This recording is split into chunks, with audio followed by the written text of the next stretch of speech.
This image has now become an icon of a trendy mindfulness rapidly taking over today's world. How and why has the convergence of contemporary Buddhism and pop culture remodeled the Westerners' mentality? And why do we need Buddha's glitter in our lives?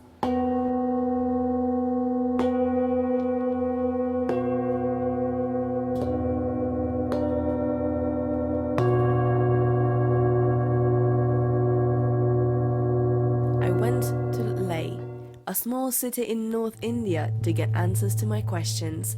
After a 1-hour-long meditation in Himalayas at 6 in the morning, Venerable Bhikkhu Sanghasena tried to open my eyes. We need the spirituality, we need meditation, we need prayer to keep our soul, our mind, the inner aspect of our life clean and healthy. That's where, Buddhism or Buddha has something to offer to the world. So as the Western people have put so much time and effort, energy in achievement of the worldly things, now they have to divide the time. Half time for the external world, half for prayer, half for meditation, half for the inner aspects of our life to know. There is really something for the Westerner to learn from the Buddha's teaching, that meditation. Our cognition of Dharma teachings in the West is not shaped by the same factors as it is in Asia.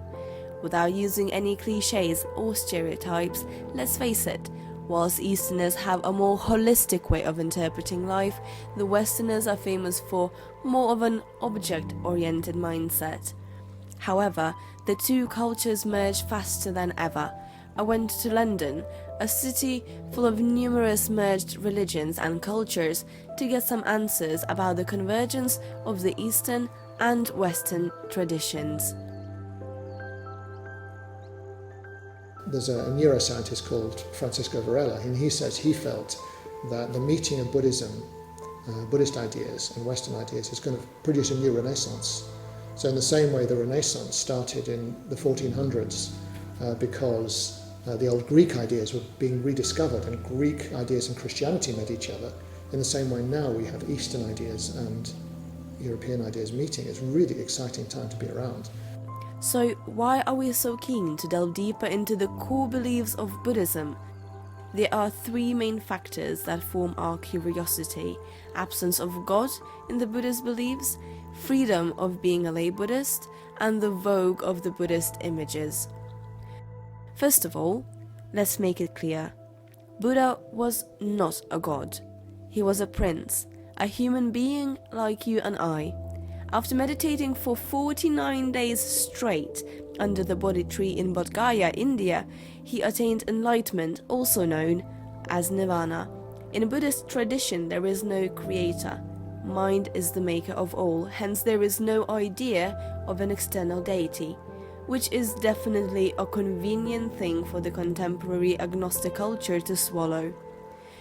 Western people admire the idea that instead of believing in some kind of a deity, they have a chance to become a higher being, as long as one can get his head around the fact that our mind is ultimate, our mind is the creator of everything. Not to mention that anyone can become a Buddha. Awareness, which includes awareness of other people, which we call compassion, that can always grow. There's no barrier to that. It can always grow, and as it grows, the negative sides of your mind, particularly the craving and the hatred and the ignorance, will get smaller. And eventually, according to Buddhism, they can vanish completely. So there's no craving left, there's no hatred left, and there's no ignorance left. That's what's meant by being a Buddha. So, yeah, anyone can do that. Lay Buddhists have freedom to choose what rules they want to follow. Yes, being free from restrictions is appealing. However, maybe this is exactly where the West subconsciously caricaturizes the Dharma teachings, or is it simply a natural outcome of the two merging cultures? As a lay Buddhist, for example, so someone who's not a monk or a nun, you can do whatever you like, But I suppose after a while, probably what happens is that your behaviour starts to change a little bit, because you start to value keeping a peaceful mind, and sometimes external conditions are not conducive to that. Your own experience is what really matters, and rather than dogmas or beliefs. Of course, in traditional Buddhism, when the Buddha first set Buddhism up, and we're going back 2,500 years now, he decided to set up a monastic order. And that's continued in most Buddhist countries. That is quite central, the monastic side of Buddhism, and it is really valuable. But I think things are different nowadays. So in my case, I haven't had children, but I didn't particularly want to become a celibate. In robes and living in a temple or living in a monastery or something like that. I wanted to be working in the world, involved in the commercial world, and involved in ordinary life and all that. You don't have to become an all-out monk or monkess in order to practice Buddhism, and basically you try to find a path that suits you, and the Buddha himself was really strong on this point. He tried living the riches of the rich life, and he tried living the extreme poverty of the ascetic life, and he found out that neither was any good.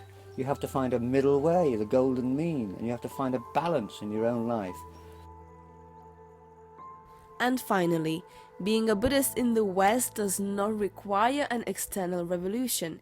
The only revolution that is of immense relevance to you happens within. However, some of the Buddhism followers in the West crave to show the world their beliefs by openly wearing mala necklaces or even getting tattoos of Buddhist symbols. Is it a respectful way to praise the Dharma teachings, or by contrary, is it somewhat demeaning the Buddha's image?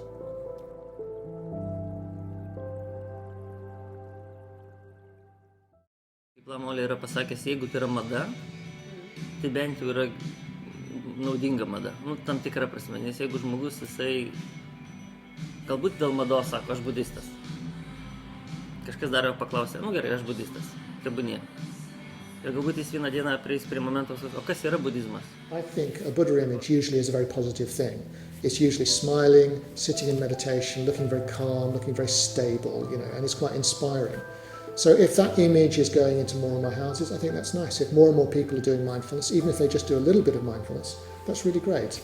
So the fashion has dangers to it.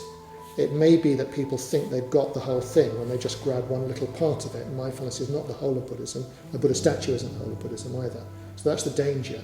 But I think the danger is worth risking, In the contemporary society, where time is money and being wealthy is one of the main priorities for many of us, we simply don't find time to develop our spirituality and compassion.